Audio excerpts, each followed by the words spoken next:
Les frais bancaires, vous trouvez qu'ils sont exagérés? Eh bien, sachez qu'on ne négocie pas avec une banque, mais on peut la mettre en concurrence. On a tout plein de conseils à vous donner. Regardez.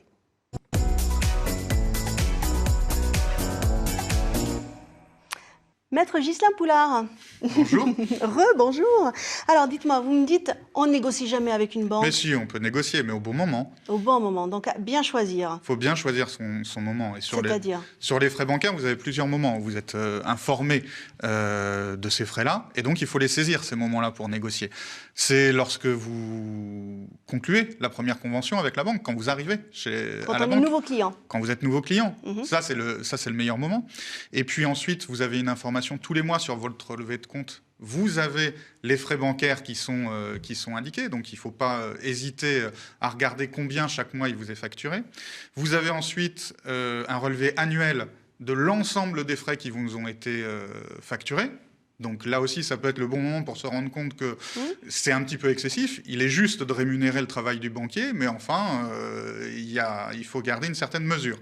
Et puis, à chaque fois que les tarifs bancaires changent, le banquier est aussi obligé de vous envoyer les nouveaux tarifs 2 mois avant. Et vous avez la possibilité de refuser à ce moment-là les nouveaux tarifs et de résilier votre compte sans frais. Donc pour refuser, il faut résilier. On ne peut pas dire juste non, je ne suis pas d'accord avec l'augmentation. Ah bah, si vous n'êtes pas d'accord avec l'augmentation, c'est soit vous, soit le banquier qui va résilier. Donc soit l'un, soit l'autre. Mais ça peut être aussi un bon moment pour aller négocier et dire, soit on trouve un nouvel arrangement, soit je vais chez vous faites une offre commerciale, soit je vais chez un concurrent. Mais ils ont des véritables marges de manœuvre.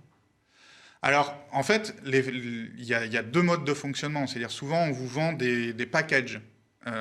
Donc, il y a un package qui peut être plus ou moins adapté à votre façon de consommer les services bancaires. Il peut y avoir des packages, on peut vous avoir vendu un package dans lequel vous n'utilisez que 1 ou 2 services.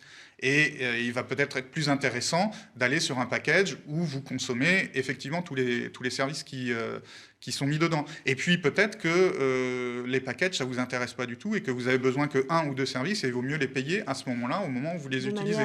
Par exemple, si vous avez 4 chèques de banque par mois dans le package, je ne pense pas que vous allez les utiliser. Et pourtant, vous les payez. On a une question d'un téléspectateur, c'est Dylan du Mans.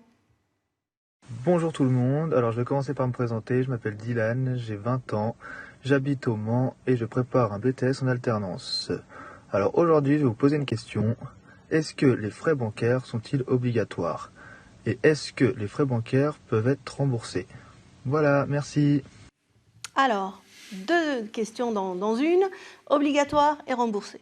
Alors, obligatoire, oui, au sens où vous avez signé un contrat avec la banque, c'est la convention de compte dont nous parlait la petite vidéo juste avant. Vous avez signé un contrat et dans ce contrat, il y a un certain nombre de frais bancaires, soit liés à un service, soit liés à des incidents, qui sont prévus. Donc, ils sont obligatoires au sens où on doit respecter le contrat qu'on a signé. Maintenant, ils seront différents selon la banque où vous êtes. Des banques factureront certains services, d'autres banques ne factureront pas certains services. Est-ce qu'ils sont remboursables? Ils sont remboursables, oui, s'ils ont été prélevés de façon illicite ou de façon excessive. Le législateur a depuis quelques années mis un certain nombre de plafonds. Lorsqu'on a un chèque impayé, la banque ne peut pas prélever plus de X euros. Il y a sur les commissions d'intervention un montant de 80 € par mois maximum pour tout consommateur. Et même pour les personnes fragiles, c'est encore un petit peu moins, c'est 20 € par mois. Donc effectivement, il y a des choses à regarder. Et s'il y a des frais excessifs qui ont été prélevés, eh bien, on peut aller négocier avec son banquier et se les faire rembourser. Donc on envoie un mail, on prend un rendez-vous et on lui dit « là j'ai l'impression que… » On envoie un mail, on dit pourquoi on est mécontent, on demande un rendez-vous et on va gentiment négocier avec le banquier, on lui dit franchement les choses. Alors vous avez parlé de plafond, on entend parler en ce moment de plafond Macron, notamment avec les revendications des Gilets jaunes. Qu'est-ce que ça change concrètement? Est-ce qu'on y gagne là? Rien. Rien, d'accord. C'est du vent. Bon, ok, merci. Non, c'est une annonce présidentielle qui a été faite au mois de décembre, mais il n'y a aucune obligation, il n'y a aucune réglementation aujourd'hui. C'est-à-dire, pour être précis, il y a une réglementation qui existait, mais déjà depuis plusieurs années, pour les personnes qu'on dit fragiles. C'est-à-dire celles qui sont en surendettement, celles qui sont sur le fichier des chèques impayés, ou celles qui sont en incident régulier depuis 3 mois. Le seul problème, c'est que c'est la banque qui décide d'appliquer cette limitation pour les personnes fragiles. D'accord, c'est pas une obligation. C'est pas une obligation légale. Voilà. Donc il y avait déjà ce système-là qui existait, et l'annonce du président de la République est peu ou prou quelque chose qui y ressemble. Et quelques jours après, on a eu un communiqué de la Fédération française des banques, donc le syndicat des banques, qui nous a dit déjà le tarif de 20 ou 25 euros qui a été annoncé, c'est chaque banque qui décidera. Donc en gros, on nous a fait comprendre que voilà. Et puis quel montant annuel, c'est pas défini non plus. C'est pas défini non plus. Alors, comment on s'y retrouve nous si on sait que voilà, on a souvent des frais dus à des incidents. Est-ce qu'il y a une grille quelque part pour qu'on sache ce à quoi on a droit, et puis comme ça aller choisir la bonne banque pour ça? Où est-ce qu'on trouve l'info? Vous trouvez l'info. Alors déjà, sur votre banque, vous trouvez l'info nécessairement dans l'agence. Ils ont l'obligation que les tarifs soient affichés. C'est souvent un petit prospectus à l'entrée de la banque. Et puis sur le site internet de la banque. Vous trouverez toujours les chiffres. Ils ont l'obligation de le faire. En plus, comme je disais tout à l'heure, quand ils modifient les tarifs, ce qui arrive à peu près une fois par an, ils vous envoient le document. Donc il faut toujours garder ce document. Moi, je suis très feignante. Est-ce qu'il y a un comparateur qui me dit la bonne banque, c'est celle-là?